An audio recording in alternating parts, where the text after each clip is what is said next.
What's going on, good people? Rich here. School in the building. What's happening? Hey guys, it's your girl Ray P. Welcome back to another episode of Culture Garden Podcast. What's up, fellas? What's going on? Slow motion. It's April. Just another Tuesday in April, y'all. We here, episode 146. How y'all feeling? April got somewhere to be. Moving quick, it's the last full week of April. Get throwing up out of here. Yeah.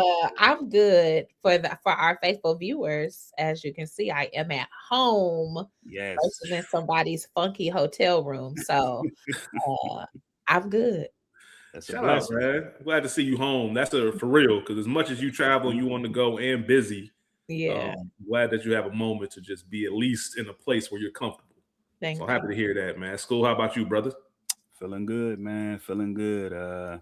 Hey, glad to be breathing this good air, huh? Absolutely, man. You better than the alternative. I always tell people that. I know you hype. Your movie come out this week. How you feeling, man? There's been a lot of early talks about it. For those who don't know, School is he is the biggest Michael Jackson fan that I know. Mm-hmm. How you feeling about it, man? You know, early reports, Rotten Tomatoes, blah blah blah, has come out. How are you feeling? Are you have high expectations? Are you just taking it for what it is? I've tried to stay away from those things. Okay. Just to go in there with that blank mindset. But listen, I'm just excited. I think it was a good idea to have his nephew do the flick. The clips and things that I've seen, he's been pretty good. There's a few things that I'm just like, but nobody's gonna be Mike, so I can't. I'm not going in there like he didn't have that color on in Thriller for real. Like I ain't that guy. He had a magenta. Yeah, they be doing too much. Like so. I'm just ready. I'm definitely gonna see it a few times. So, all right, man. I'm hyped for you, man. Because I know you've been waiting on this one for a minute, and there was all the production delays and questions if it was ever coming out. But we finally here, and check Michael out this weekend if you haven't already. Also, still check out You, Me, and Tuscany. It's still in theaters, y'all. Yes. So make sure you go out and support that. Thank you as always for tuning in. Go ahead, real quick. I don't know if anybody, and this is just something that's super special. If you have T-Mobile, they have T-Mobile Tuesdays. They have a $5 Michael movie ticket. Go grab that because that's one of the ways I'm gonna see it. A quick little $5 movie ticket. I know that's right. Yeah, and it's like I've done this before. So if they had a 3D version of this movie, which whatever, you could still use the $5 ticket. So there's no like limit on it. IMAX, whatever, $5. So check it out. Hey, ain't nothing wrong with a $5 holler. Shout out to them Geno's grab and goes back in college, man. Rachel know what I'm talking about. They might have been like $5.50, but still. Hey, grab and goes, man. A poor college student. That was our dream. That was our dream. What was I gonna ask you? You gonna get the bucket? You gonna get the popcorn bucket, the MJ hat? Oh, much, man. I was gonna say you might as well because I got the Beyonce bucket when Renaissance film. I'm pretty sure I'm gonna get the bucket from Devil Wears Prada. Yep. You might as well. Might as well. I don't know where to put that shit, but counter. I spend money on bullshit every day. Might as well just get something that might be a little bit meaningful. So shout out to all the MJ fans out there, man. One of my and I know we're not covering Michael, we're gonna get into it, but one of my favorite moments, knowing how much School's a fan, man, is when we were able to go to Chicago, but before we got there, we stopped at Gary, man. I took him to see MJ's childhood home because I knew he would appreciate it. So that was a cool time. Yeah. 2300 Jackson Street, goddamn. And we went there, and School had a chance to check it out and see all the stuff in the house. So that was a dope time. Man. So check out Michael, Antoine Fuqua, Jafar, everybody, Coleman Domingo, Neil Long. He gonna kill it. Yeah, absolutely. But what you about to say? I was just gonna say I am really excited, and I'm with you, Stu. I've kind of tried to stay away from a lot of the propaganda and promo and stuff for it, just because I am such an American Dream fan. Like, I don't think anything is touching that. And just aside from how well done it was, but just also the nostalgia of it all. So Yes. I do want to go in with fresh eyes when I finally see it. So that's a great point that you make. And I promise this is the last take. That's a great point. When you already know that nothing's touching American Dream, it's not like you going in there, walking in, expecting the masterpiece. Like you're going to accept what you get and go from there. Schooling myself on the phone earlier, and I was telling them, and I've told this story on here before. When me and my dad went to go see Ali in the theaters, he was just disappointed because there was so much that only so much you can pack in 2.5 hours. Yeah, I'm like, I don't think he would have had that expectation if there was like a mini series like American Dream about Ali. He would have just gone, "Oh, this is cool, theatrical version." That's the same mindset I'm having. Nobody's gonna steal my joy. All right, right. Nobody's gonna steal my joy. I'm gonna enjoy it, and we're gonna see what happens from there. So check that out this weekend. But we're here for another episode, as I mentioned, episode 146. Yes. I just realized. Let me go ahead and put that ticker back on. What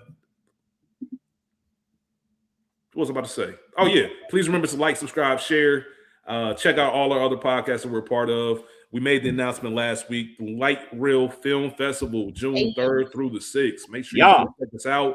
We'll be posting more about that on our page as things go along. Make sure you support them. And there will be spoilers and explicit content this episode, even though it came out in 2003. We are talking about the Denzel film, Out of Time. Synopsis. Beat your ass. That's how you say his name. That's how his family. Hey, it's our first. His name. We family. He said we family, man. Let me stop playing with Big Zell, man. Let me stop playing because he know that shit. They'll fucking throat check me and shit. Like, damn, bro, my bad. I'm a fan, bro. I'm a fan. All right, okay. Okay. All right, you've done it. Shit. Synopsis. A Florida police chief must solve a vicious double homicide before he himself falls under suspicion. This is we only did 2 Denzel movies last year. Really? Deja Vu and Highest to Lowest. Those are only 2 films we did last year, which I was surprised by. I think we ended up the year before like Preacher's Wife, but we haven't done Denzel in quite some time. And even Highest to Lowest, that was a new release. We haven't done nostalgia Denzel. So this was my week to choose.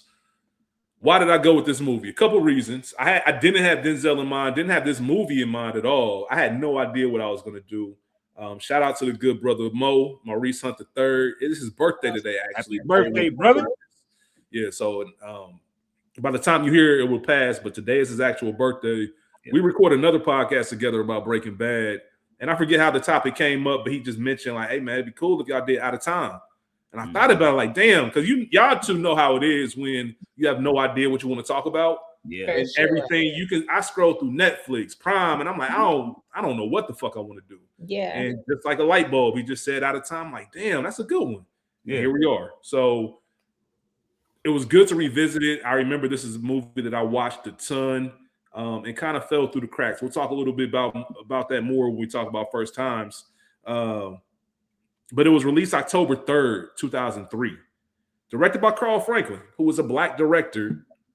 He also directed Denzel in Devil in a Blue Dress. And when you look at these 2 movies, you see the similarities. You see that neo-noir, film fatale type of style. Yeah. Which I have to look up other movies Carl Franklin's done.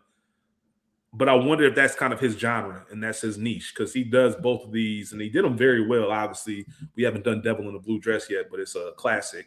He did. He might have had a deal with Netflix because he directed 13 Reasons Why or some episodes of that, some episodes of House of Cards and Monster. All 3 are Netflix shows. So I don't know if he's got a deal over there, but he does a lot of work. Let me ask y'all real quick. Black director, 2 Black leads. Is this a Black movie?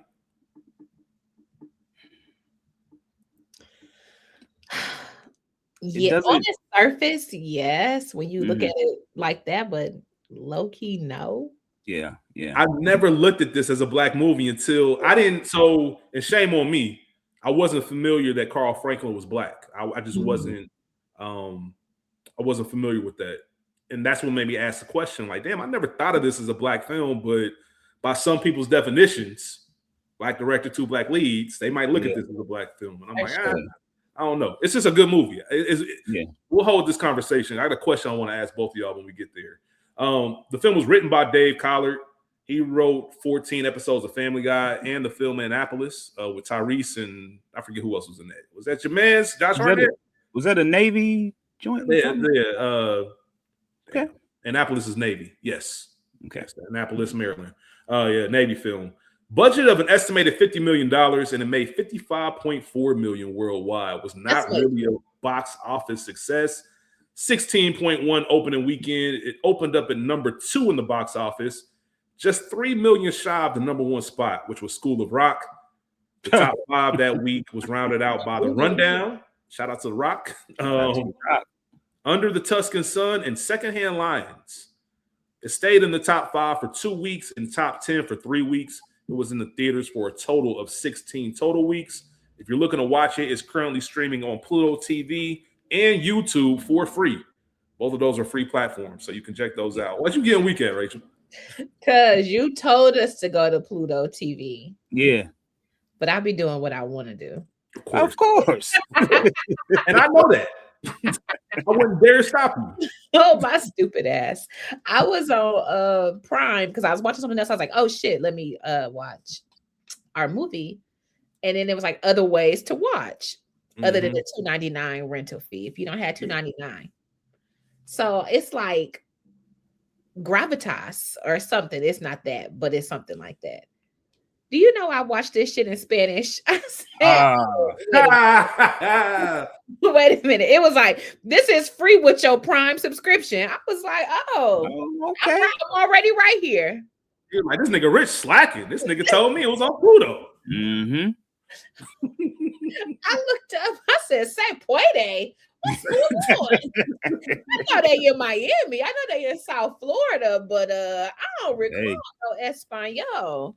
She got that. Hey, it's cool. She got that Spanish turbo man dog. I was like, let me get the fuck out of here. Shit. It's funny because when I texted y'all, I didn't know it was on YouTube for free. I always forget YouTube does free movies. Juice is for free on there right now. Sunset Park, all types of stuff. Blue Chips. Yeah, Blue Chips. Shout out to them. I almost picked Blue Chips for March Madness. I ain't gonna hold you. Hey, I ain't gonna be there. But yeah, if you want to watch it in Spanish, you can be like Rachel, go to Prime and check out the Spanish aspect to you. Yeah. Otherwise, Pluto or YouTube. YouTube. Pause. Just because you mentioned March Madness, next year we got to do Glory Road in March. Okay, go ahead. Okay, 1,000%. I'm with it. 100%. Yeah, we'll bookmark that. The film had 5 wins and 7 nominations when it comes to awards. It did win Best Actor for BET, obviously Denzel. Nominated for 2 NAACP Image Awards, Outstanding Actor and Outstanding Supporting Actress, Denzel and Sanaa Lathan. It did win for Best Performance by an Actress at the American Black Film Festival, Sanaa Lathan. Okay. And our folks, our family, our good people, nominated for 4 Black Reel Awards, but it did not win any. Actually, it did win 2. Nominated for 4. It was nominated for Best Actor and Best Actress. Best Director and Best Film. It won for Best Actress and Best Film. So Sanaa Lathan in the film. That would have been like a 4-peat for Denzel. Yeah. In the Black Reel Award. So I can't remember who won this year. If I looked it up, it's probably an obvious answer. 03 or 04. I don't know. I got to look it up later on. But either way, we mentioned them. Big Zell, Denzel Washington is Matthias, Matt Lee Whitlock. Eva Mendes is Alex Diaz Whitlock. Sanaa Lathan is Anne Marie Harrison or Murray. I don't know. Murray. Bitch ass Dean Cain is Chris Harrison. He a loser, bro. He a loser. I don't really call people losers. I usually say you a sucker or something. Like, he a loser. That's some loser activity. Nigga went out of his way to join ICE. Just cause he a loser. I didn't even know that. See, yeah, he a loser, bro. Like, that's just you a lame. It's a different world. He'd been lame to me. So different world. He wasn't. We found out he wasn't acting on that different world shit. I'm not a fan of loser activity, and it's just you lame as hell. Either way, makes him that much more like unlikable. So I guess it does play into the role because every time I see him now, I'm like, oh, you a sucker. And we got John Billingsley as Che. Let me ask y'all. Let's open the floor. School, I'll start with you. Classic or nah? Definitely a classic. Definitely a classic. Right? No. Mm. I ain't mad at it. What do we? So I understand both of y'all answers, and I'm trying to figure out what we do with a film like this because it's a very enjoyable, very easy film to watch. Yeah. Like we say it all the time. It's just one of those movies that they stopped making around 2010.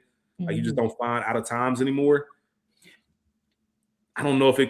It's a classic to me. Yeah.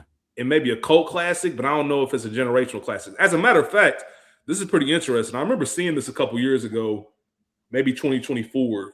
If you Google this, there's a GQ article that came out, and it was titled "The Best Denzel Movie You Probably Never Seen." I'm like, damn, what movie they talking about? And I remember going on the link and seeing it, and it was Out of Time. And I was stunned because I'm like, who the fuck hasn't seen Out of Time? Yeah. And then they broke it down and they talked about where Denzel was in his career because most people, when they win an Oscar, which he did for Training Day, as we all know, most people start going for that stuff. So y'all remember when Jamie won his Oscar, he was doing stuff like The Soloist. Like this would have been if Jamie won his Oscar and then did Held Up or then did Bait. Like, you know what I mean? And this was kind of that version. It was just this safe popcorn. And I don't know if this was filmed before he won. I doubt it. But it was just kind of this change of course for Denzel. And I guess a lot of people miss it. And it was right before Man on Fire, which Man on Fire is a blockbuster. People love that movie to this day. Matter of fact, don't they got the Netflix show is coming out like any day now. Oh, yeah. So they already got the trailer on Netflix for it. So it got caught in between those, and I'm wondering what the target audience was. Like the people, like even when I looked at the numbers, right, 55 million, like off a $50 million budget. This wasn't a normal box office open. So I guess let's get into it real quick. Do y'all remember y'all first time seeing this? No, for me, 2003, I definitely didn't go to the theaters to see this, so probably caught it on an HBO weekend type thing. This is honestly one of my least favorite Denzel movies. Really? Real quick. Let me ask you one quick question before you move forward. Out of Time or Deja Vu? Deja Vu. Okay, keep going. Very easily Deja Vu. Every time I watch Out of Time, I forget that I've seen Out of Time. Like, oh yeah, I've seen this. That's what it's like for me. So, and I've seen this movie a gazillion times, and I'm like, oh, have I seen this? What the hell is this movie again? Oh yeah.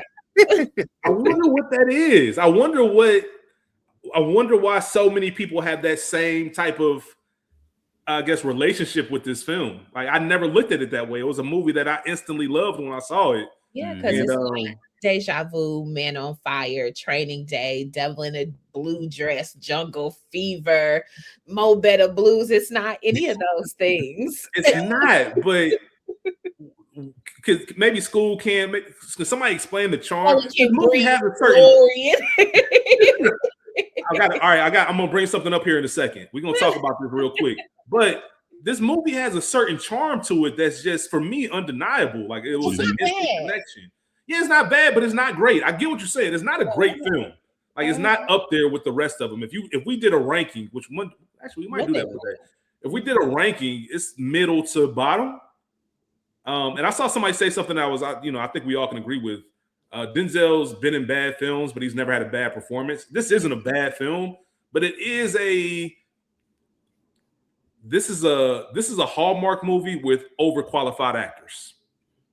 I can see that. Like seriously, think about this plot and think about you flipping through channels and seeing it on Lifetime or Hallmark with like I can't even think of like Kevin Dillon, not Matt Dillon, the famous one. Think of Kevin Dillon who played drama on Entourage and like maybe some like Tori Spelling or something. You get what I'm saying? No disrespect to either one of them. It's definitely a USA Sunday feature. That's why this shit used to stay on USA. That's why I seen it. Stayed on USA. So if you take away the stars, because that's the thing, you nailed it with the big three. Because first I'm gonna say one thing. Your three leads look phenomenal in this film, right? Sure. They just look good, all three of them, like almost in their prime. And you have a better production than what USA, Lifetime, Hallmark will give you. Mm-hmm. And I think that just makes it work. But this is easily something that I just happen to see some random ass movie on a Sunday and you forget all about it. But it's got Denzel in it. What you about to say, School? I want to agree with you. I want to agree with y'all. I just feel like Denzel didn't have a lot to do. He wasn't asked to do a lot. This movie, the plot is the thing, the big thing. You know what I mean? So he didn't really have much to do, which goes back to what you said earlier, playing it safe. But again, I agree with Rachel too. Like, this is a movie that I've seen a gazillion times, but every time I see it, I feel like I haven't. Like, interesting. Every time. Interesting. And not in a good way. Mine is in a good way, because this is the type of movie where you have to go in with that sense, or you might not watch it as much. I don't know. I was going to say I shouldn't like this movie as much as I do. And I only say that because when I think of all the things I love about movies, it really doesn't have a ton of them. Like, it's not a quotable movie at all. Like, there's nothing you really take home with you. It's not a cool, like, Denzel is cool in this movie, but that's because he's Denzel in real life. Like, he's always going to have that. He's a swaggy ass person. Yeah, the only time I haven't seen Denzel swaggy was Roman J. Israel. Only time. Like, you get what I'm saying? Yeah. Like, everything else, even his roles as an older man, he still got that. Yeah. It doesn't, like I said, it's not quotable. It's not like, I know the plot, I know the twist, which is usually like, all right, once you've seen that, you can go. But there's just something about you that keeps coming back. And I was rewatching it, and I'm like, damn, I don't think I like this as much as I thought I did. But then the second time I watched it, I'm like, actually, I do like this as much as I thought. Yeah. It's one of those weird movies for me. I think it could be ridiculous with the wrong actor. I think it's the reverse Eddie Murphy effect, to your point, School. So we talked about when we did not Coming to America. We haven't done that one yet. When we did Beverly Hills Cop, we talked about how that script was pretty much 80% Eddie Murphy. He came up with that movie on the spot. If there was no Eddie Murphy, that movie would have been awful, or even, dare I say, not come out. Yeah. This is the opposite of School's point, where the movie's already set. You just got to be cool. And I guess the thing that I like about it, how many times have we seen Denzel sweat? Yeah. Like, how many times have we seen him like on defense? Like he's not in control. It's one of the few movies, maybe you could say, this is Bone Collector. That was Angelina Jolie. Yeah. Maybe Queen that one, because obviously he's a paraplegic. Yeah. So he doesn't have a chance to move around like that. Fallen might be another one. I don't know, but there's not too many films where you just don't see him in control. Even Crimson Tide, when he's going at it with Gene Hackman, like he's still like, nigga, he's still Denzel.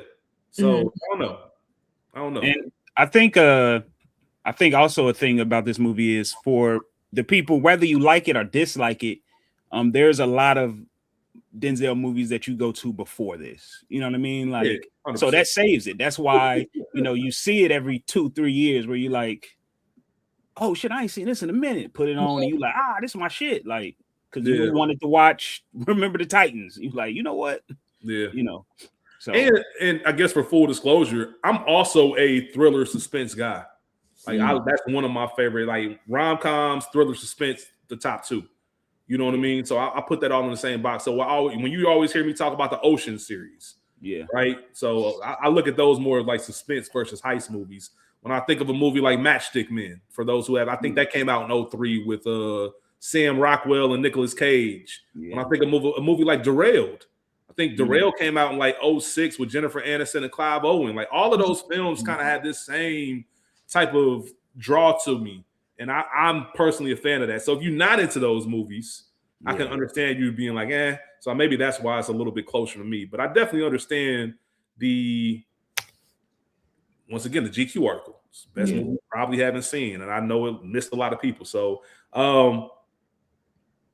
another thing I really like about this movie is it makes you root for the characters, because they got just enough, like, not the characters, Matthias particularly, because he got just enough dirt on him. You know he innocent, but you know he not innocent. Yeah. I think that twist of it is a little cool, especially 2 years after seeing him go full I don't give a fuck as Alonzo and training.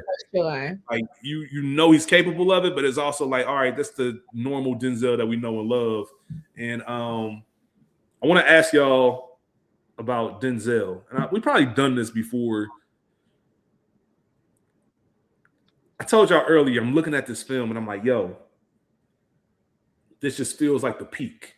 Right? I would say personally, I think Denzel has 3 separate Hall of Fame careers. I think you can look at it from 89 to 96, 98 to 2010, 2012 to present. I think all 3 of those qualify for their own, but I think that 98 to 2010 might be the best version of Denzel. I don't know if y'all agree or not, or if y'all want me to kind of give you a rundown of what the films were in the different eras. But what are your initial thoughts on that? I'll take that. I mean, I don't want to say he's been kind of quiet in the last couple of years, but hasn't he? I mean, obviously. Well, yeah, so there's a big gap. So he was active from 2012 to really about 2016. Did one in 2017, one in 2018, and then kind of took a gap. And the movies, let's be honest, if we're being all the way real, his last 5 aren't the best. You got Highest to Lowest, Gladiator 2, Equalizer 3, Tragedy of Macbeth, The Little Things, which I've seen all of those. And then he had Equalizer 2 before that. So that back third ain't the same. But this run, this era of Denzel, just even if we don't go the full 98, just what he was doing between Hurricane in 99, Remember the Titans, Training Day, John Q, Antoine Fisher, Out of Time, Man on Fire, Manchurian Candidate, Inside Man, Deja Vu, American Gangster. All those movies are in a row. Yeah. In a row, no skips. Yeah. And we ain't even talking about like Great Debaters, Book of Eli, which come in a little bit later. So that it completes that run. So I just think that's the best version of Denzel. I don't know, Sco, do you like early Denzel or are you more of this mid era? I'm definitely with the mid era. It's just classic after classic, shit. Again, that's why this movie is one of those movies, because of all those movies you named, where you're going to pick those movies from that middle career, where you're like, damn, I'll watch that tomorrow, and then you pick another one and I'll watch it next week. Like he got some shit. So yeah, when I'm looking at this, I'm looking at the overall ratings. This is so The Siege in 1998 is 0.1 lesser than. Would it be lesser than or lower than? Lower than Out of Time. Okay. So Out of Time is also not one of the. Everything else is 7 and above, and this one's not. Manchurian Candidate is slightly, and it's funny, we just talked about this last week. It's slightly above Out of Time, which is kind of wild to me. Either way, shout out to Out of Time, man. Shout out to a hidden gem, classic for all y'all. Let us know, man. Hit us up and let us know what y'all think about this. I think one of the things too that that hurts this film is this. What did you say? The female fatale, right? Yeah, femme fatale. That was the first like big thing in Hollywood. The first major when movies really took over, and they first off they talking, and then you start writing good stories, and we see it all the time, and like even cartoons do that thing where she walked in my office and she was like that was when Hollywood really took over, was because of that type of movie. So I also think that plays a part in it. Like if you've seen it once, you've seen it twice. We know we could pretty much predict this movie whether we've seen it or not. You know what I'm saying? Like, so yeah, that's a great point. I think it's more so about if the audience can recognize that's what they're watching. So this qualifies as neo-noir, which is everything School said. When School said this kind of started like the popularity in films, we're talking about the 20s and 30s. Neo-noir classifies for anything 1950 and after in this same kind of context because they use more color, they got brighter, all that kind of good stuff. But it all had the same elements. So to your point, I don't know, since there's so many other varieties of films that were made, I don't know at what point that I watched this film and realized what it was that I was watching. Maybe not until after the movie was over, because the twist of it and everything else, you just don't know, because they do a good job, and this might be a good time to even get into the movie, get into the best scenes. They do a good job of the intro of you not really knowing what's going on, so right away, at least for me, Chief Whitlock is big fish, little pond. Yeah. Like big fish tank for real. Like you can tell you just see him out of place. Like this small town, this is the Mayberry of Florida. It just doesn't seem, it seems like you got bigger things going on. I know I say this every single time it feels like we record. I'd have loved to know a little bit more about him and what kept him in this town. It seems like he's from there. And we all know how it is. Small towns, it's hard to escape them. A lot of people stay there in the whole nine. So maybe that has something to do with it. But he's doing his rounds, and then he gets the call from Ann, about a break-in. And you hear the voice going straight to your point. Classic, trademark, femme fatale, sexy voice on the phone. The score of this movie really did a lot for it, too, as far as keeping things going. And you see him pull up, and you see fine-ass Sanaa Lathan. And it's like, all right, then, like, are you police chief? You really trying to catch on? And you could tell the way he's hesitant to go in. And listen, who doesn't love a good role play? Who doesn't love a good role play for something? It's very sexy. It is. And you realize right away, like, oh, okay. Like, once he put those, he was, and she, she doing the whole, like, he was your height, your weight, looks like you. Also, he was good looking. No, I love Denzel. You can tell he improv this. So, he said, so this ugly man, did he? Yeah. And that's just the brilliance of him going through that scene. But it's funny. I laugh because as you realize, oh, these two are an item. Once again, you don't know, is this your girl? Is this your wife? What's going on? You have no idea about the infidelity going on. However, that nigga had his hands around her neck and shit. Like, that's when I knew. That's when you know. That's the move right there. Grandma praying for her safety. She asking to get choked out. That's a whole nother story. Crazy. Either way.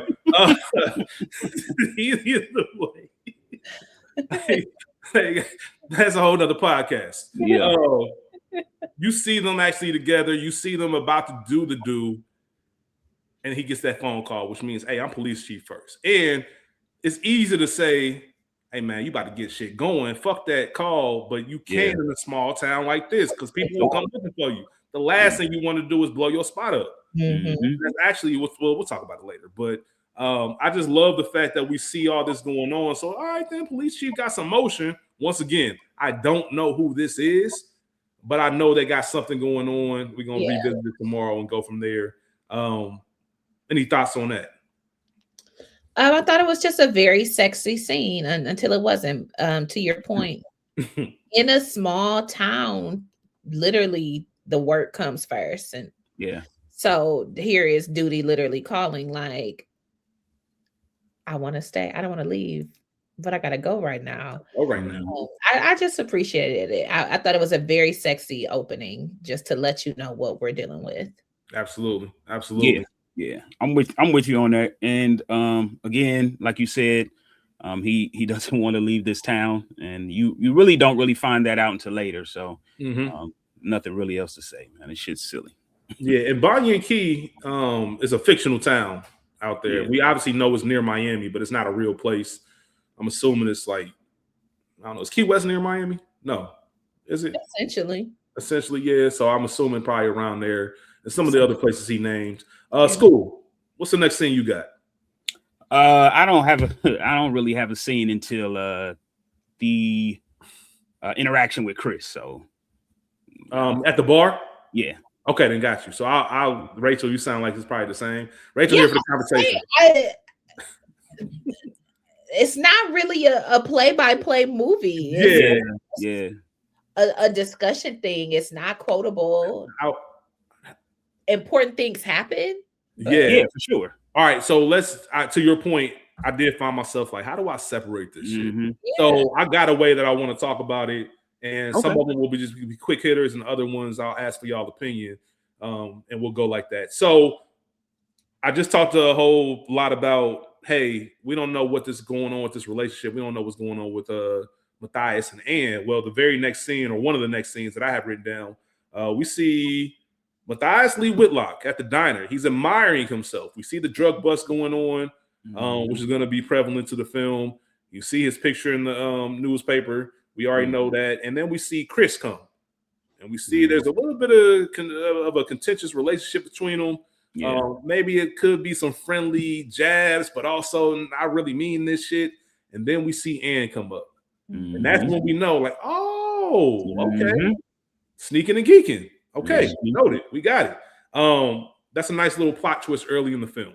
Especially when you see how passionate those two were. So, all right, then cool. We'll learn a little bit more. And then we meet Alex, who is the separated wife, estranged wife of Matthias. We see her coming in because she still has to get some things. We know there's a history, but it's a little bit different with Ann. It seems like things went south. And we also meet Che, who's a medical examiner. Let me ask y'all this. Do you think they broke up because of Ann? No. I don't know. The reason I say I don't know is because, later they talk about, remember coming here as a freshman. I thought I was the shit because I was a freshman dating a senior, and obviously they talking about college. So, or maybe not. Maybe they talking about high school. They definitely talking about these niggas. This ain't no college town. These type of niggas don't go to college. All due respect. All due respect. In this era, I couldn't see it. I think that I'm sorry, School, go ahead. I don't mean to cut you off. No. Go ahead. This nigga's stupid, man. Alex alludes to the fact that Matt may or may not struggle with women. Because she says multiple times, is that one of your women? Is that your next date? This and the third. Yes. I understand that. So I also have to recognize that what's the Nas name? Ann and her man, they just within the last couple of months have moved back. She might be cherry on top, but it's not the crux. She's not the crux of the issue. And again, Alex has the higher status. She's whatever she is, even though Matt is the chief. Yeah. In this podunk town, she's Miami PD. She's this and the third. They talked about the commute, and then Miami traffic ain't no hoe. I mean, even from Hialeah to Miami Lakes is a drive in traffic. So wherever it is that they're coming from, I got to get on 95 and whatever back road to get out of here. Like the commute, and you don't want to leave. We talked about, why are you still here? He alluded to the fact that she values her career more. She thinks it's more important because it is the big city work, whereas I'm doing local police work. I'm still out here, baby, solving basic crimes, urinating on sidewalks. He was clowning. So I think it's a lot of that. That's a great point. On top of Man, coming back. That's a great point. And maybe Matthias knew. Like, listen, man, if I get down to Miami, it's over. I'm out here wilding. So I can see that. I can see that being just what you said. And you already can tell he thinks highly of himself. He's good looking. And you are you ain't shit in Miami, basically. Right. You just that's a regular Tuesday. That's it. In Miami. So we call that an Albuquerque 10. Yeah, you were 10 in Albuquerque, nigga. That's what it is. Maybe he, I know these parts. I know that even if a bad chick move here, she mine. Like, certain things like that. Like, pick up the litter. I'm sorry, my bad. There's something about Matthias. He's confident, but there's a little bit of insecurity there. Oh yeah, for sure. Like you said what? Like most men. Fair. That's fair. And I say that because, to your point, School, he has enough confidence to know he can pull you. I just don't know if I have enough confidence to compete with anybody else. I ain't got to compete in Banyan Key. Yep. Or Banyan Key, how you pronounce it. I don't got to compete. I'm the big dog. Like I said, I'm big fish in a fish tank. Like, we ain't nobody fucking with me. But out of Miami, because I ain't got nothing. I don't got money. Like, Ann told him late in the movie, like, I can't live broke. Life ain't shit when you're broke. Like, I'm not living this police chief of a 4-officer town life. Like, so it's a little bit different. So I don't know. It's a very funny concept. But what we do know is that he didn't play about Ann, or at least maybe he didn't think it was. I'm glad that they wrote it to where they had some history that goes back, not just a couple years, but goes back to when they were both different people and younger, because otherwise, I don't know if I'm going for all of this. I don't know if I'm going to your doctor visits around. And this is one of the things that kind of bother me. And I'm assuming that her doctor was in Miami, because your town is way too small for y'all to be out here just going to visits together, hugged up with each other. Like, everybody knows your husband's a former football player. For sure. You know, you the chief, like, y'all too well known. If you've ever been to a small town, you know these public figures are like celebrities. The mayor and all these people is like seeing somebody for real. So I don't know. Like I said, I'm assuming that shit was based in Miami, and that's why they can get away with it. Other than that, and go ahead. No, I was gonna say too. I would assume that, you know, Chris was at one point a top quarterback. He was someone of importance. You know, they did at one point have money, and it was her idea to come back here. Like, hey, you know, you got cut, this and that. Maybe we can go back to maybe he lived there too, where we came from, and just settle down a little bit. And that's my imagination on that one. I like it. I like it. Yeah, because he had to be from there, because there's no way. Most of the town knew him, and that could be because of his celebrity. But there's no way. I don't think your spouse convinces you to move somewhere like that unless you really love them. And he didn't really love her like that. Nah. Maybe he had love for her, but you can tell their relationship was more so on the down than it was the up. Yeah. So I don't know. If I don't like you already, you ain't about to get me to move to your city. Unless we got to play, which we find out, and this kind of goes right into Ann having cancer.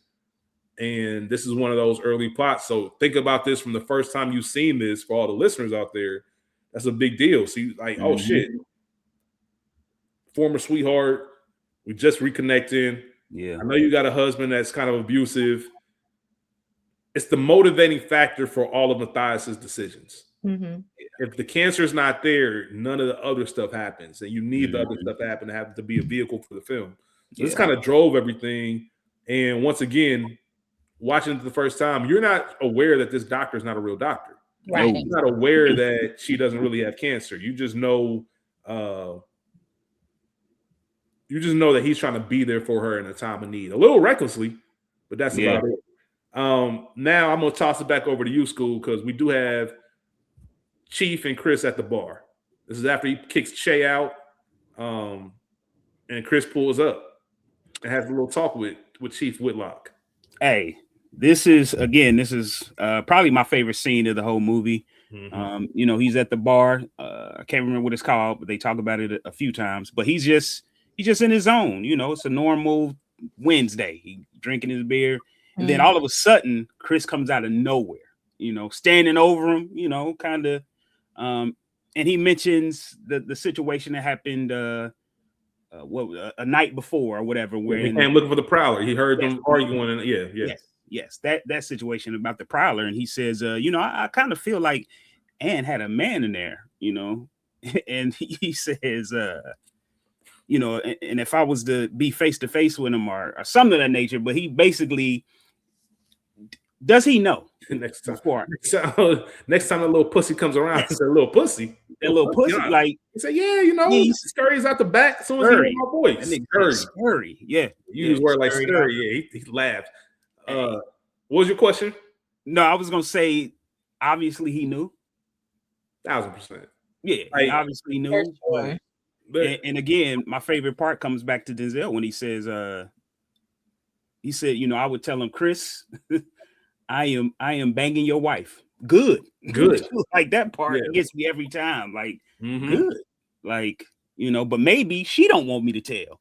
Maybe that's her thing. Like I just think it was a good interaction to let us, the viewers, know that he knows and I think that's just the dynamic of a small town as well. Like that's how it is. It's almost like in high school. Like that's a small area, and you can cheat for a little while in high school, but it's gonna get out.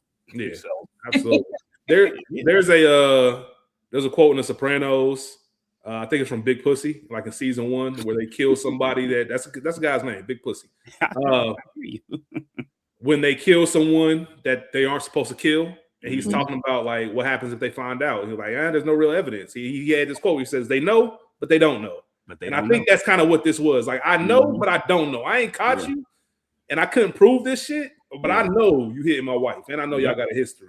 In your point school that maybe there's nothing more he wants to say, but I'm banging your wife. Good. That shit gives me. And even the last one, when he's leaving, he said, "You give Ann my best." Hey, come on, man. You might be tussling right there, but you can't do it because that's the chief of police, right? So if I'm gonna talk my shit, I'm gonna talk my shit right there. I love that scene too. That actually might be my favorite scene as well. But he 100% new school, 100%. Yeah, and I think he's really salty to what we just said. I can't punch you. Maybe one of the few people in the past 10, 15 years that I haven't had some kind of authority over. Yeah. Where I know you're doing this and I really can't do shit unless, as you said, next time I see him, or if I see him, I'm gonna tell him I'll kill him. Right. So it is what it is. Let me ask y'all about this. Anne decides she needs to leave town. She decides to make Matthias the beneficiary. If y'all in this situation, and a man pulls up to you, Rachel, or a woman pulls up to you, School, you just reconnected, you just found out she's sick, and I just made you the beneficiary for $1 million, there's got to be some red flags going on, right? 1000%. Absolutely. There's no way that I don't find this suspicious. Especially if I'm the chief. I'm the chief, so I got this job by this. Shit. No. It's as I said earlier, it's a Hallmark movie, y'all. Like if this, the only reason this even works is because of the timing, and I will give them credit for this. The way they pace certain things throughout this film kind of answered the immediate hole. So we're all saying like, ain't no way in hell. But right after this, you get hit with the divorce papers. Now you're emotional, and now you think, you know what? Fuck it. Any hope that I had of my relationship still working, they going now. Fuck it. Let me go and help my girl. Because like I said, Matthias is insecure, and he seems like the type of guy who needs someone around. Like, I don't think he lives that bachelor life. I think he'd prefer to have a steady person at home. You said what? A warm body. A warm body, absolutely. Like, it just is what it is. So him getting those divorce papers, which really made everything go. Him giving Andy evidence money, clown. I have nothing for it, y'all. There's no excuse. There's bruh. Like, I understand him talking about the whole evidence money has to stay in our custody until the appeals. That could be years. But if the FBI, the top government calls, nigga, you have no say. None.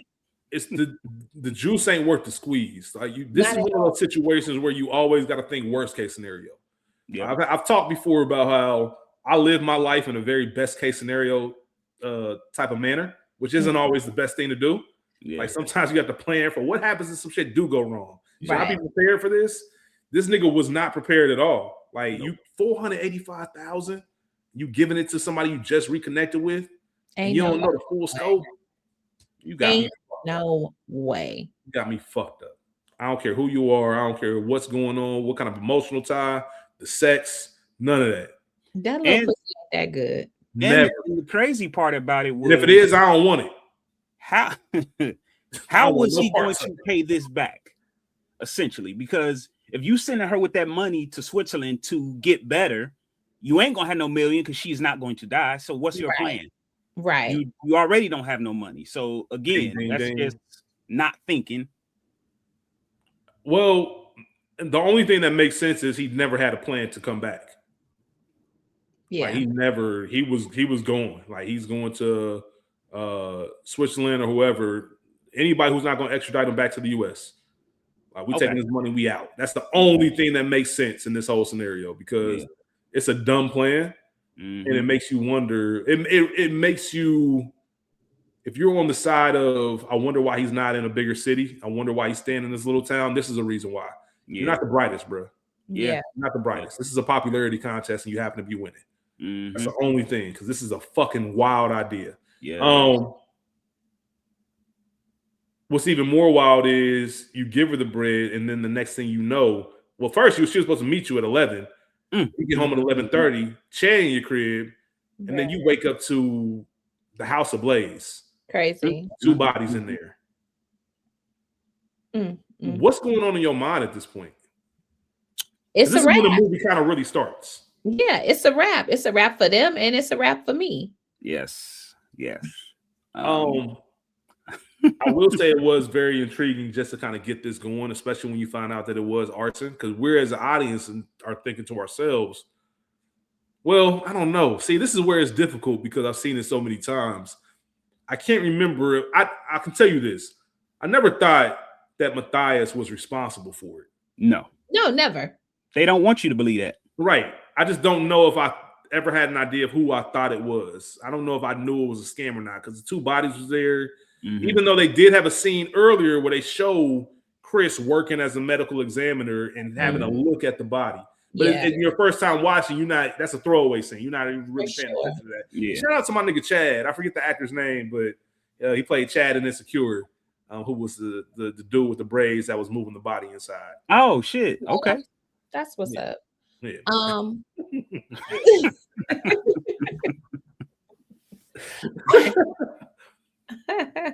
Really, man. My initial thought was that it was a murder-suicide situation. Like, Chris came back, her bags were packed. Oh, bitch, you think you leaving? And I don't mean to make light of it, especially given. Yes. Oh shit. Yeah. But that's what they tried to give anyway. Initially, that is what my thought was. Yes. Ain't nobody.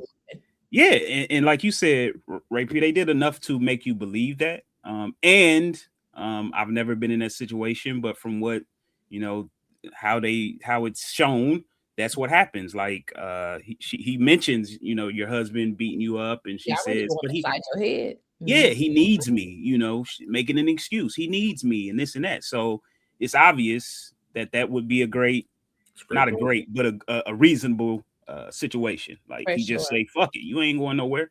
I can't have you, nobody can. We out of here. That's a great point. It seemed believable. It 100% seemed like that's something he would do, and it makes sense. So I get that. I said earlier, this is where the movie kind of starts for me, because this is where the clock starts, right? So you have a lot of events that start happening. This is where it's like, yo, it's not a scene, it's just a series of events. So it starts from I'm teamed up with my estranged wife to solve this, murder investigation, which I know, but nobody else knows. I could be tied in as a suspect, even though I ain't do shit. First question to both of y'all. Are you just saying, fuck it, let me come clean with all of this? Before it even gets any further, are you just saying, listen, I know how this is going to look, let me just kind of give you all the answers right now? Or is he too smart as a police chief to know how this game works? That's what you're supposed to do. But is that what I'm doing? Probably not. I think I'm working like Matt. I'm trying to figure out how I can rectify this shit. I've got to put my thinking cap on to be one step ahead. And the reality is, he broke it down when he was telling Shade what happened. It's too much circumstantial evidence. Without me truly having plausible deniability. I don't have an alibi. I'm at home alone. I'm fucking this bitch. That's perfect, Ray P. It's kind of like we've all worked a job where we know the cool manager, and then we know that manager that's cool to an extent. Like, that's his wife. Like, even though they married and they whatever, like, I have to tell. Like, I'm going to tell. Like, maybe, like you said, maybe in the beginning I might try, but then once the ball start rolling and all this evidence starts, because they set it up perfectly. it's like, yo, I gotta do something about this. Like I have to, like, because ain't no way out of this. I just thought about this. So one thing that helps this whole plot move along is the fact that they are in a small town. I don't think you can get away with any of this in a bigger city.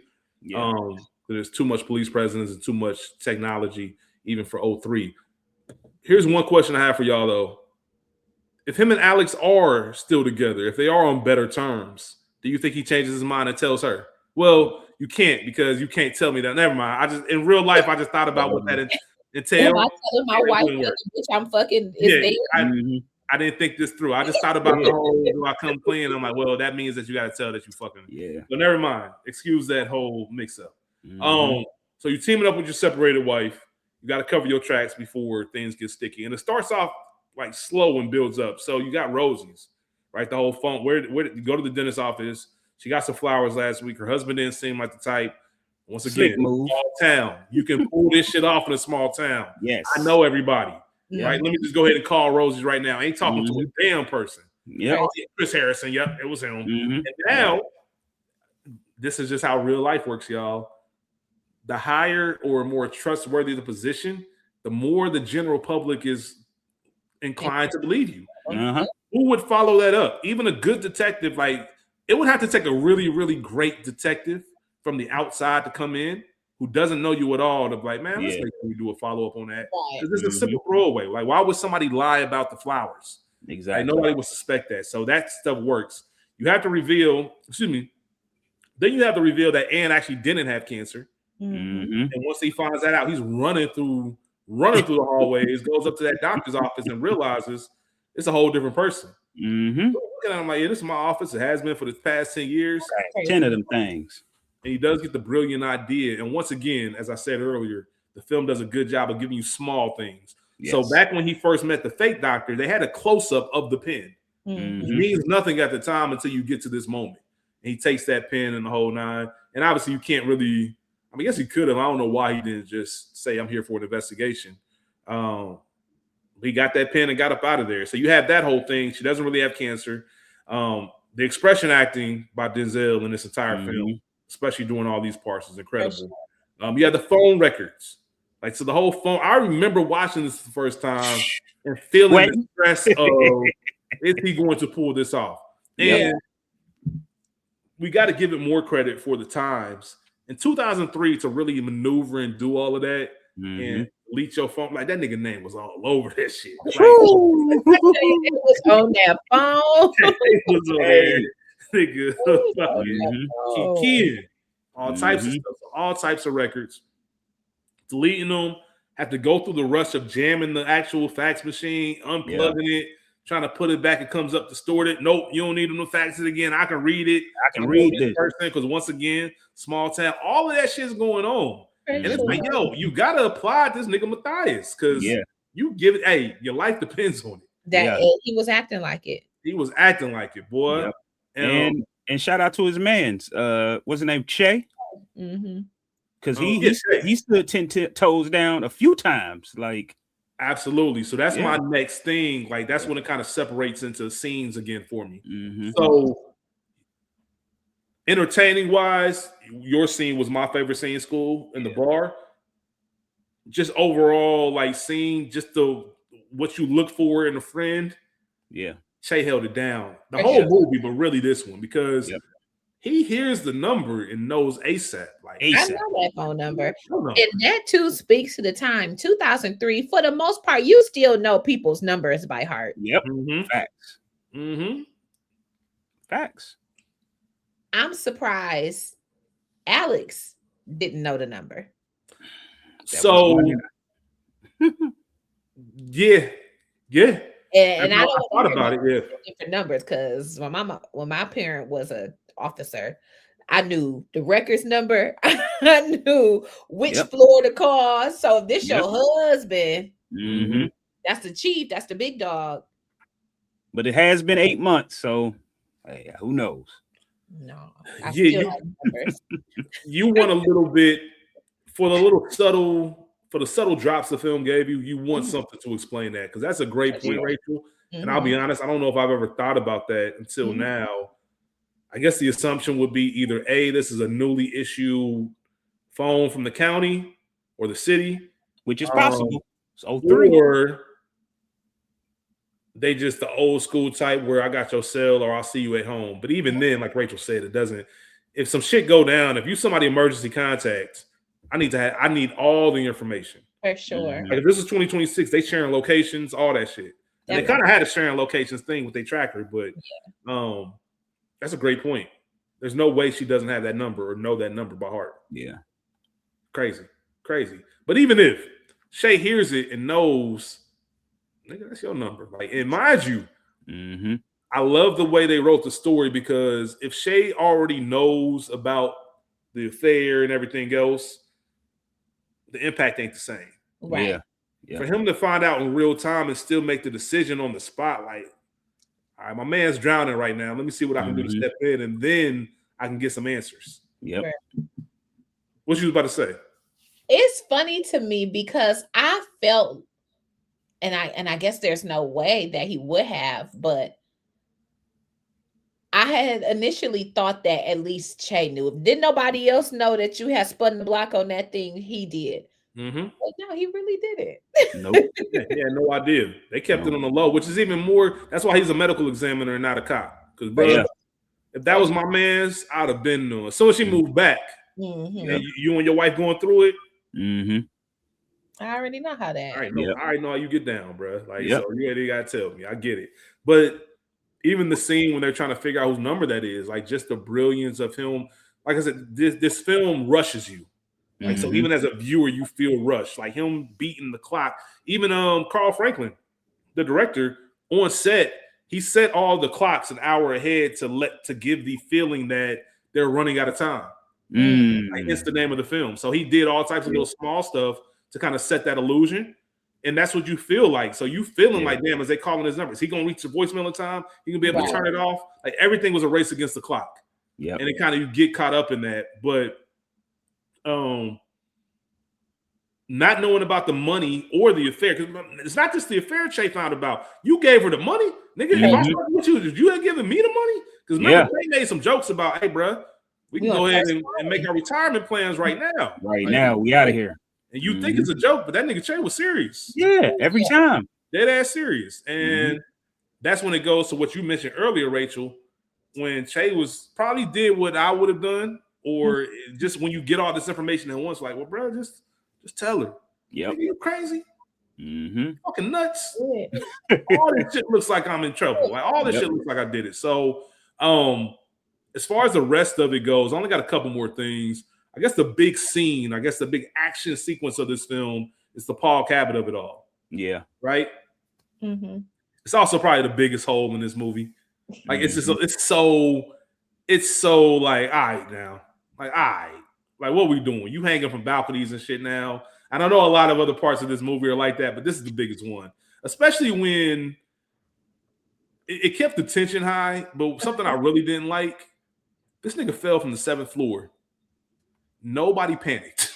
Like, walk up on this nigga, does a little peek. She don't even scream. She does a little peek and then looks up. Somebody up there. Somebody's up there. That's more important. They in Miami.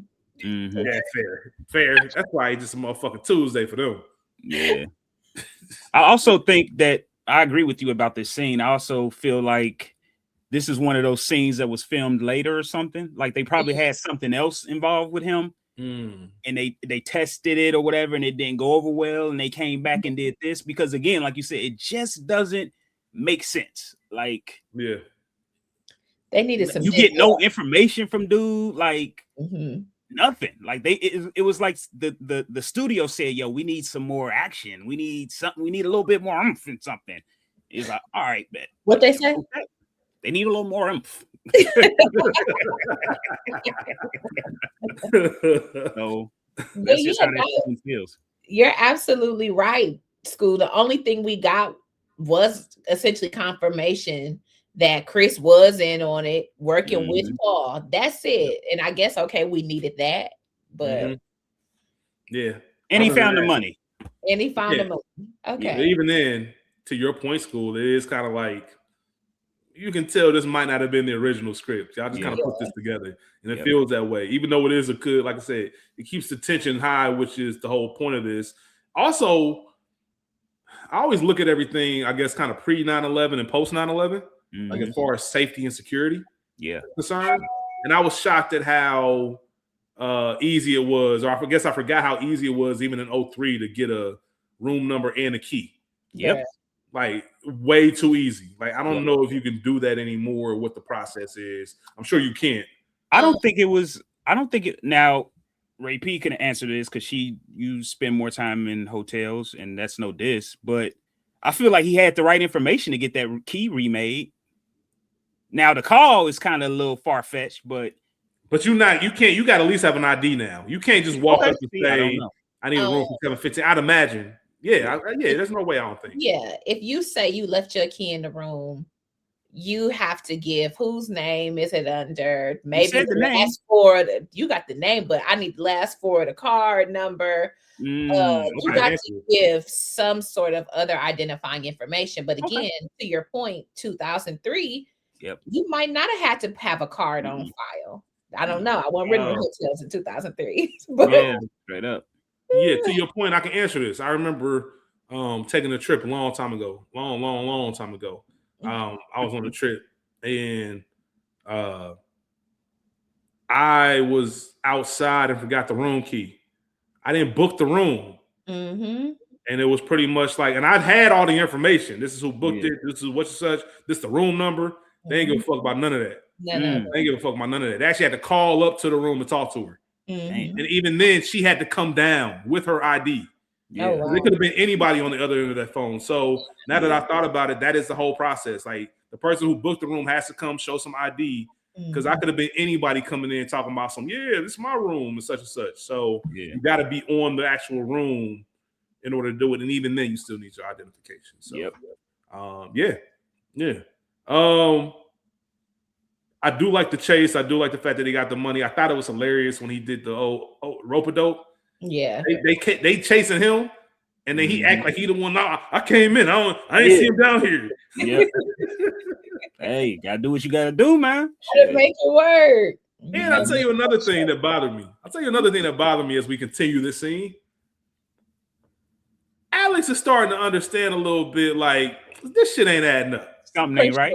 Mind you, this is all law enforcement, right? And these aren't like beat cops. These are detectives. We investigate shit. So she's starting to feel that, and she get nobody wants to hear this. Like, why don't we have a talk? Woo! I was hurt. And the way she said it and all of that. This scene when they're, on Ocean Drive or wherever they're supposed to be at.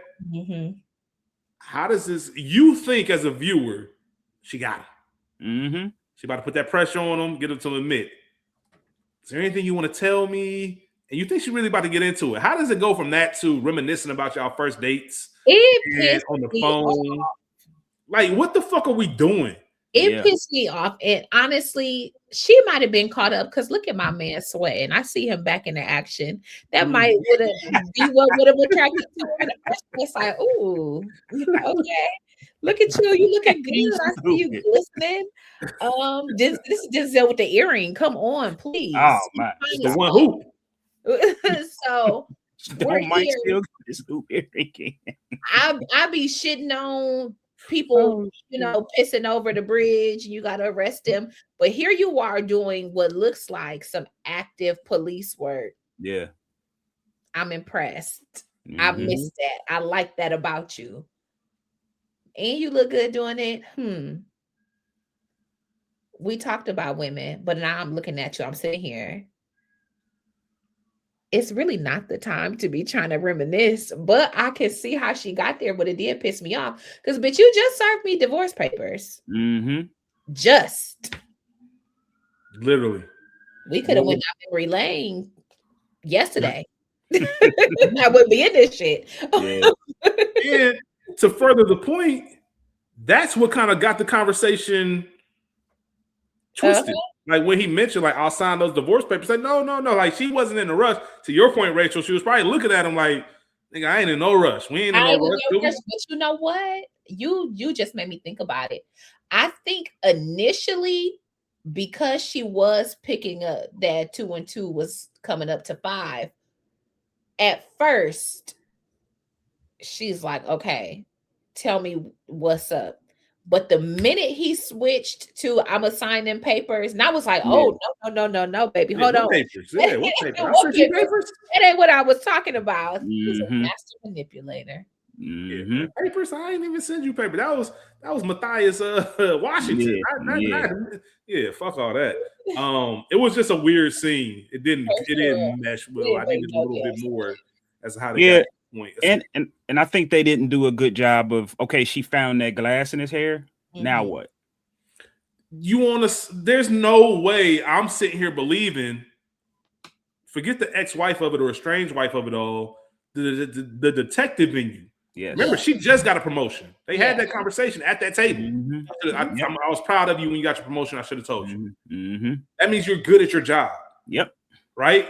Yep. That means as soon as you saw that glass, you should know what time it is. Yep. Now, I'm a big believer in, if you don't ask a question, it's because you don't want to have the answer. Because you know it and you don't want somebody to lie to you. And I think part of that, the only thing that makes sense is, if I ask him where this glass came from, I'm putting him in a position that lie to me. I'd much rather just not say shit, which is why you get that scene, that silent car ride back. Because everything in your cop brain tells you, oh, it all makes sense now. You part of this shit. Damn. Now, on the low, I might go back and retrace all this steps. So that's when it goes off to me as a cop. All right, let me call Rosie's flower shop. Let me do this. Let me do that. And then go from there. But that love was still there. We just saw it. So kind of, as much as I dogged the scene, in some weird way, it kind of makes sense because she is still a little googly-eyed in the moment. And that's why she doesn't act on her initial instinct. Either way, all of it's fucking wild. Like, it doesn't make any sense. But, you know, the film is what it is. So we get the call from, or excuse me, Matt gets the call from Ann when he's at the police station. And Ann's still playing it like she got duped into all of this. This wasn't the deal. Little does she know, she gets information that Matthias has the money, not Paul. She didn't know where the money was. Oh, can you bring it here? And the dude that Matt snuffed at the hotel, he's coming in for questioning and kind of tell what he knew. Matthias knows this. He dips out the bathroom window. Alex also figures out in this scene that Matthias is the beneficiary. Obviously, that adds to all of this. So you really like, all right, you dead to rights, bro. Like, I don't know what happened. And then you get the ending, like the last 15 to 20 minutes, where Matthias pulls up. It's a classic final showdown. You know how it's going to end. Him and Chris go at it. They get to tussling. There's only 6 shots in the 38. What you don't see, or what you might not expect, or let me ask both of you, did you suspect that Ann was the main culprit behind all of this? Was that a shock to you during your initial watch, if you can remember? During my initial watch, yes, for sure. But yeah. Now it makes so much more sense. Yeah. I'm trying to think. I think on first watch you very easily assume that Chris is the mastermind, but and I think that has a lot to do with her previous roles too. You know what I mean? Like, we've never seen, you know, I think that she got the family that prays because of maybe just that 10-minute final scene of her just being super cold and cruel. She was cruel. It does add to the legacy of Sanaa Lathan's characters not being likable. Yes. That's for sure. Yes. But yeah, that's because she shot Chris. And then, of course, Matt's on some like, all right, you probably nervous, scared. He been beating you. And then you realize, like, oh, you thought I did this to my face, nigga? Nah, you about to kill you. Straight up. My favorite thing about this scene in particular was just how disconcerted Denzel was the entire time. Like, I said it at the beginning of the episode, but you really don't get some. Like, that scene right before Alex comes and shoots her, like, he's kind of pleading for his life. You never seen Denzel like that. No. You never seen him like that. Like, when I was watching the scene, I'm like, damn, I don't know if I've ever even seen those facial expressions from him. Like he went all the way in, like, no. Listen, I'm so glad you brought that up, bro. I rewound that shit at least 4 times. Yeah. Because I'm with you. Like, have I ever seen hands up? He thought it was it.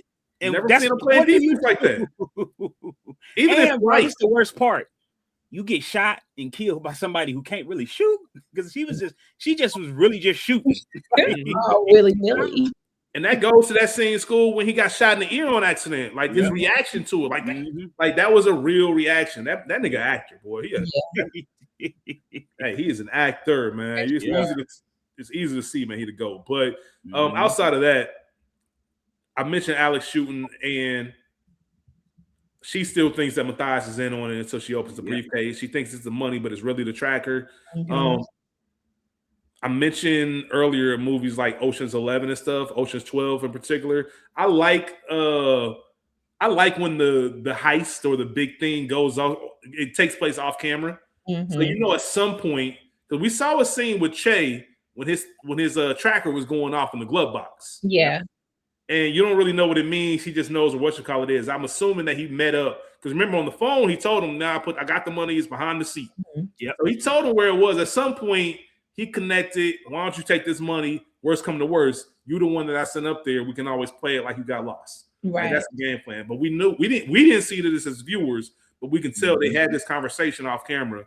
And I can appreciate stuff like that because it's part of the big twist. This whole movie's about a twist. Sorry, go ahead. No, go ahead. No, I was gonna say, going back to another point of him just being a dope ass friend.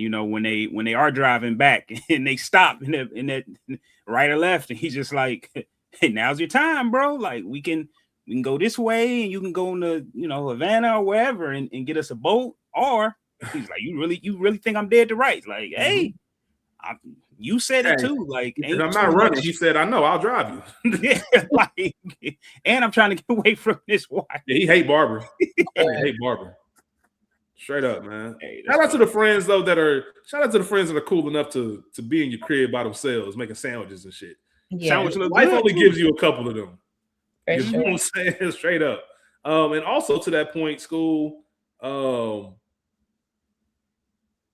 He was willing to take 10,000 of his own money in the bank. So I'll slide with you, bro. Look, we can do this. That's some real. Either that's a great friend, or maybe you need to watch out for somebody like that. Maybe a little bit too obsessive. That's a good friend, man. Nah, it is 100%. But Shane, man, I'd have been like, you leaving your wife, like all that? You leaving your whole? He gotta go. He been wanting to leave her. It is what it is, man. There's got to be something better than this. And then the whole interaction with the DEA. You told me those assholes at the DEA were at 63rd Street. No, I said those assholes in the DEA is at 53rd Street. Blah blah blah. Alex and True.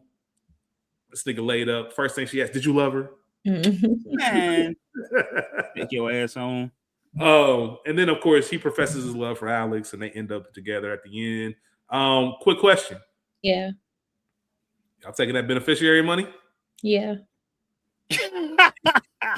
I love that she didn't even ask, because I am too. Yeah, we out of here. $1 million. I would have retired. Listen, I would have retired maybe a month prior or a couple weeks prior, whatever I got to do to kind of seem like I didn't know, or to this man. Listen, I'd have been good.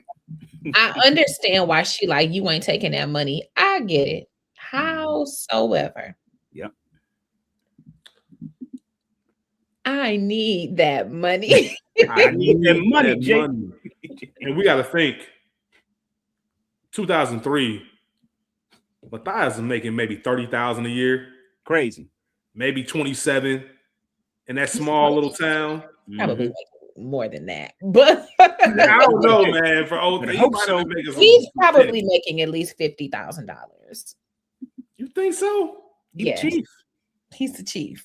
He's the chief. In a town of 40? Like he's making $50,000. All right, I won't fight it. It's still, it's not $1 million. Right. Baby, we could donate to whatever you want, but we taking our lion's share. After what I had to do, Yeah, I got shot. I thought it was over. Thought I'd never see you again, baby. Yeah, you better spend some of that We game. almost didn't make it. This is a gift. This is a gift for us. Mm-hmm. I ain't gonna hold y'all. You just came back talking about you my wife again. You ain't gonna be my wife if we ain't taking this million. You just came back. You can leave just as soon as you came. I'm taking this money. Run I'm it. out of here. Run you staying it. or you going? What you trying to do? Huh? Like school said, I'm retiring. I can get, Terrence, the nigga he was yelling at doing the crosswalk. You can be the chief. Nigga Che, you can be the chief, whoever, and I'm out of here. I don't give a damn. That's it. She ain't coming back. The money she ain't coming back. It's gone. It's here. I wonder legally if there is something. Well, I guess not. Insurance companies are thorough. That's it. If there was any hole that naturally, I won't say insurance companies look for a way, but I'm assuming when it's large payouts like that, they're gonna do their checks and balances on. Are we sure this person qualifies or is eligible for this money? So yeah, if they send it to you, then shit, we good. I ain't got to answer to nobody. Matter of fact, I'm tired today. As soon as that letter comes, nigga, turning my badge and my gun. I'm cool. Sweet. That's the film. That's the film. A cult classic that I love and enjoy. Oh man, she can't even give it a cult classic. Hey. Please write in and let us know what you think about Out of Time. Like, I would love to know if I'm on this island. I think school's right in between me and Rachel. I'm more of like, yo, I fuck with this movie, and Rachel, like, I can go again without seeing this. Like, it'll be a minute before I press play again. It's a classic. Unless I watch it in Spanish. I'm assuming the answer, but I'm do either one of you have any best quotes? No. No, it's not really quotable. There was one moment where Shay mentioned something about he'd take the bullet versus going home to his wife or something like that. Yeah, Shay had a little like some zingers, but nothing memorable. Scene Stiller. I think it's Shay. Jonathan, how you say it? Billingsley. Yeah, Billingsley. Yeah, John Billingsley as Shay. And before I knew that shit about Dean Cain, I said Dean Cain is a close second, man, because I never seen him in nothing like this. But yeah, man, Dean Cain called you the hard ER. Hey, so I'm gonna take Che too. Yeah, it's got to be Che. Things that bother you, I kind of already mentioned in the conversation. Yeah, Rachel said the film.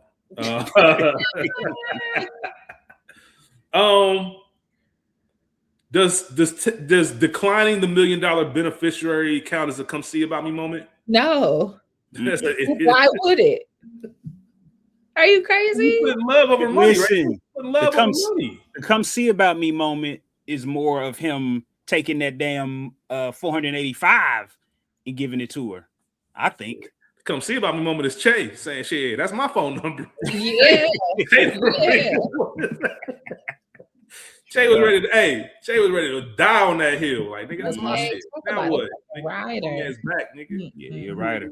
We rep the same smart tech. Any actors from The Wire? No actors from The Wire. We break our streak. I think we had a 3-movie streak of actors from The Wire. Wouldn't let that happen to me. Anything? This whole damn movie. I'm not giving you this evidence money. You could give me the bid in the law. I'm not giving you this evidence money. I might give you something, but I can't do that. I was gonna say you could get me to break a piece off from it more than give you the whole thing. I'm gonna be all the way real. The thought's not even crossing my mind. Like, that's never even an option for me to give you this bread. Like, that's the last. You would have to mention it to me for me to even think about it. Like, you got me fucked up. Are you crazy? And this is I was in the paper with this girl. Big time bust. Yeah, straight up. Out of here, man. Yeah, definitely wouldn't happen to me. Ain't no love that good. And like I said, if it is, I don't want it. I don't want no parts of it. Don't have me doing stupid shit like that. We get to the part of the film where we get to rate. The average viewer rates Out of Time 6.5 out of 10. Too high, too low, just right. School, we'll start with you. I'm gonna say just right. Rachel. Too high. Oh. Oh. 6'3". So what? 6'3". 6'3". Mhm. Too low. 7'2". Nigga, fuck we talking about.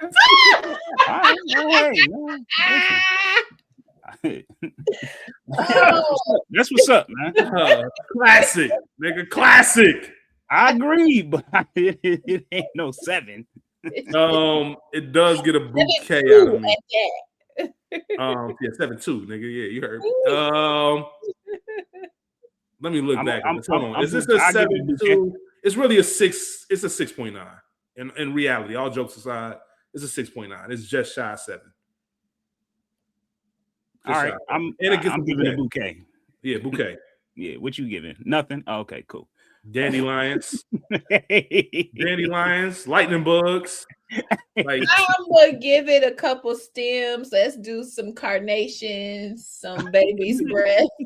The $10 bouquet when you go to the grocery store, not the $25, $30 one, the $10 one. Yeah, so they giving the Speedway, the 7-Eleven bunch. Huh? Yeah, the gas station flowers. Rachel said that's the I was on my way to the event and I forgot to pick these up.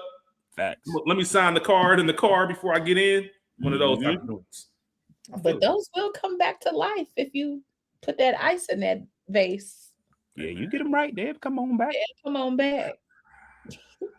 Shout out right, for my birthday flowers. Definitely from the gas station.